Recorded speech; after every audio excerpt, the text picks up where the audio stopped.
स्फूर्ती यायला लागते की आपण प्रशांतजींची ह्या वास्तूमध्येच असं काही कायम करत राहू आणि त्यांची साथ कायम आहेच. त्यांनी सांगितलं की माझ्या मुलीला पहिले मी याच्यामध्ये तिने पण सांगितलं मी पार्टिसिपंट आहे त्याची मुली.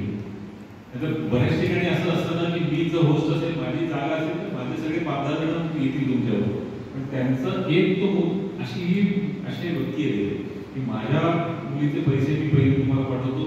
तसाच प्रकार पराग गोरसेंच्या बाबतीत की मी येणार आहे, आज खूप मोठी व्यक्ती मी येणार आहे, पण मी पहिले तुझं जे काही रजिस्ट्रेशन आहे प्रॉब्लेम ते ही वृत्ती ही ह्या माध्यमातून हळूहळू पुढे पाझरली गेली पाहिजे आपल्या तालुक्यामध्ये. हे माझा उद्देश हा आहे.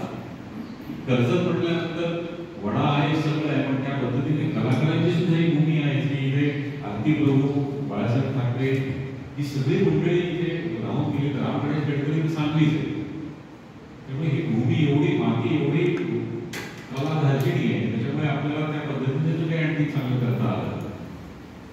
तुमच्याकडून जर काही सजेशन्स असतील पुढे की आपण हा काही कार्यक्रम करूया का, या पद्धतीचं काही करूया का, ते नक्की करते. म्हणजे मला पुढचा एक प्रत्येक विषय की सावरकरांचं जे साहित्य आहे त्याच्यावर अभिवाचनाची स्पर्धा इथे घ्यावी ठीक आहे, की त्यांचे नाटकाचे उतारे असतील किंवा त्यांचे वेगवेगळे लेख असतील, राजकीय असतील किंवा कोणते, त्याच्यावर काही करता येईल का, किंवा चाफेकर बंधू असतील त्यांच्यावर काही जर साहित्य उपलब्ध असेल तर त्याचं काही अभिवाचन करता येईल का.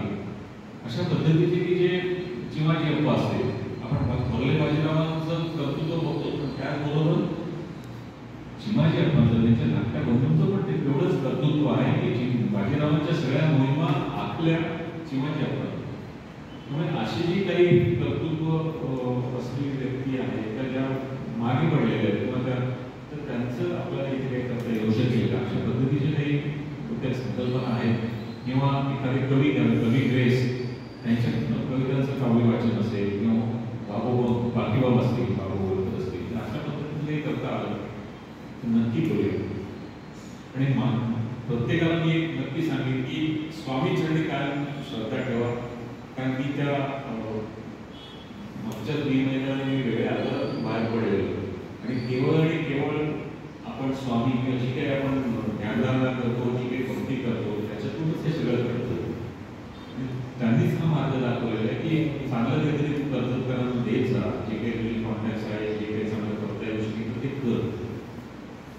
गणेश सुनील खूप व्यस्त आहे, तो बऱ्याच मालिकांसाठी कास्टिंग करतो, बऱ्याच ठिकाणी त्याची कामं चालू, पण तो नाही दादा मी उशीर झाला तुम्ही येणार आणि तो आला. हे जे या हृदयाचे त्या हृदय जे आहे ना ते खूप महत्त्वाचं आहे, ते आपल्याला निर्माण करणं